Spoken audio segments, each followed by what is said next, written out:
Hey guys, today I was going to make a quick video about why people are beginning to grow dissatisfied with the Minecraft mob votes.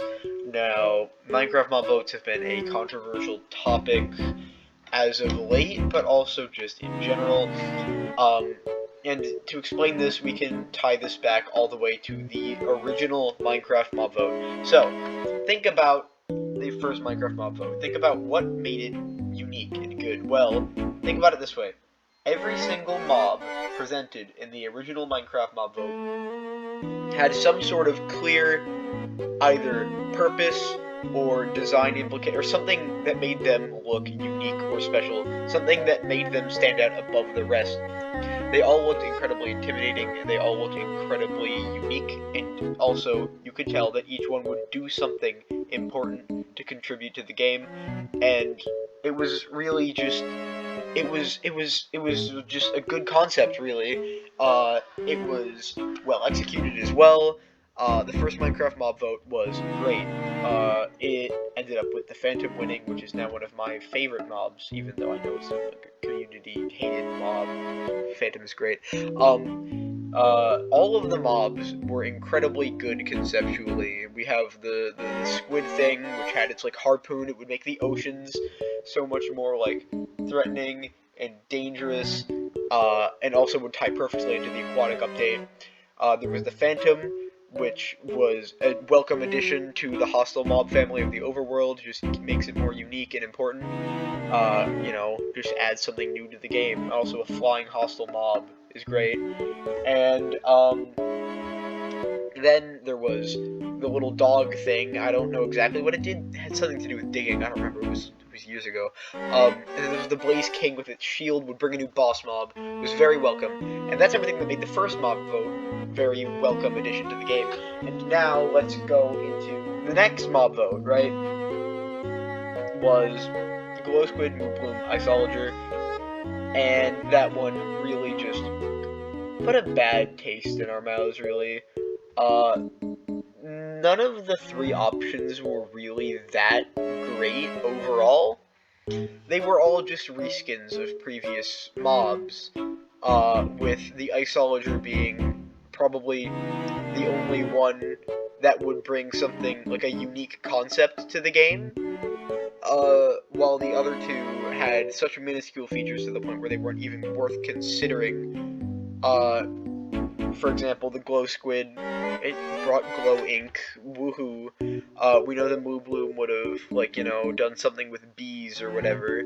And the Isolager would have been a welcome addition to the game, of course, but I guess nobody wanted it. I don't know. I don't know what happened with that, man. But generally, that mob vote was not great, and it fell off even further in the next mob vote, where we had the Allay, the Glare, and the Copper Golem.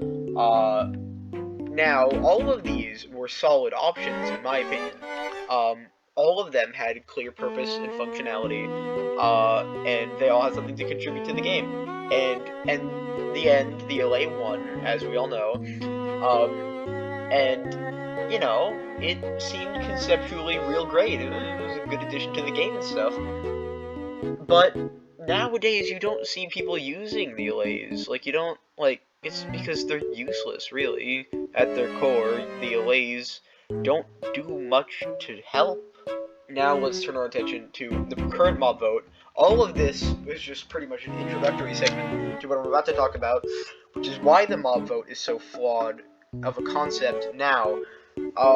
So, why is mob vote such a flawed concept now? Well, here is what we have to work with right now.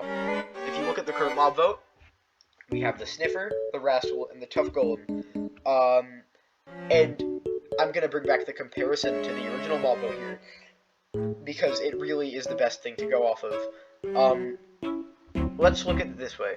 In the original mob vote, we had 4 mobs, all with clear purpose, interesting designs, unique designs, and something to contribute to the game.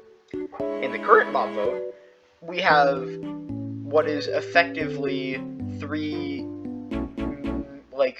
nearly useless mobs with varying quality designs and nothing else.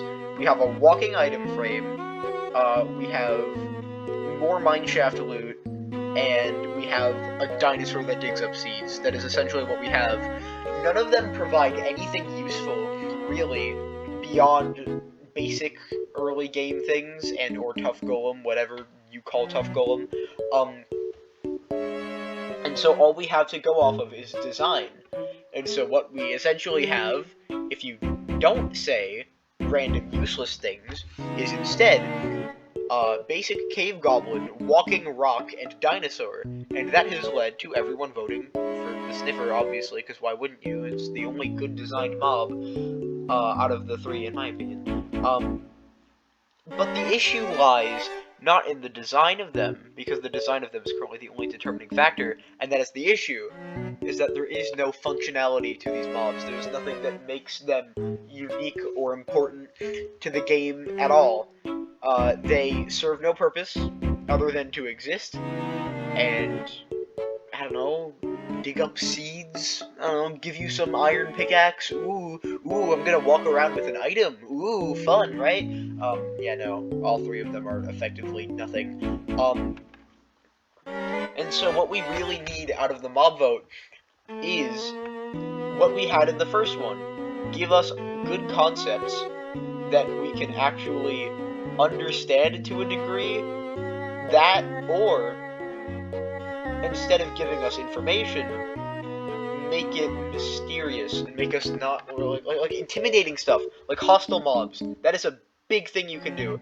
The easiest way to give them uses is to, instead of introducing a bunch of passive mobs, like you look at the past mob votes. We've seen Glow Squid and Moo Bloom, obviously, in the second one. The Iceologer was hostile. I don't know how it didn't win.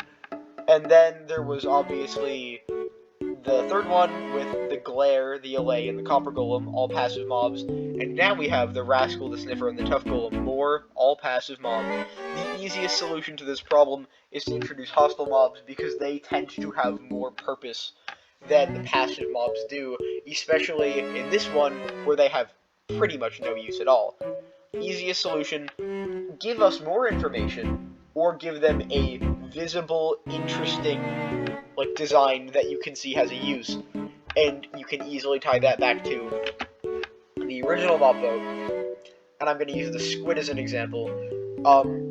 We did not get much information about the mobs in the first mob vote, but you could immediately tell by looking at them that they were important and significant to the game. For example, you can look at that squid entity thing and think, oh, you can just see in your head what it does. You can see it sitting at, like, either in the caves or, like, in the deep depths of the ocean, shoot its harpoon at you while you're, like, boating by or swimming through. You can see the possibilities running wild in your brain, like, how interesting and cool of a concept this would be. And then you go to the current mob vote, and it's like, ooh, rock, walking rock with a little funny rug on it. No way, you know? It's like, why? It's all a flawed concept for the main reason of we are not being given quality here. What we are being given is 3 arbitrary mob concepts that realistically serve no purpose or function or provide any valid features. All we are voting on is design at this point. And if that's what they were going for, great, you know? But what I think the community wants more, or at least I want more, and I feel like the community would also want more of, is bring quality to the game, bring features, bring something that we can use, or, you know, something that we can actually gain something out of, instead of a giant dinosaur that comes from an egg that just digs up seeds, you know? Like, just give us something that's worth something. Anyways, that's my rant about the mob vote and how it's a flawed concept and how it should either be brought back to how it was before or not brought back at all. Thanks for watching. See you later. Bye-bye.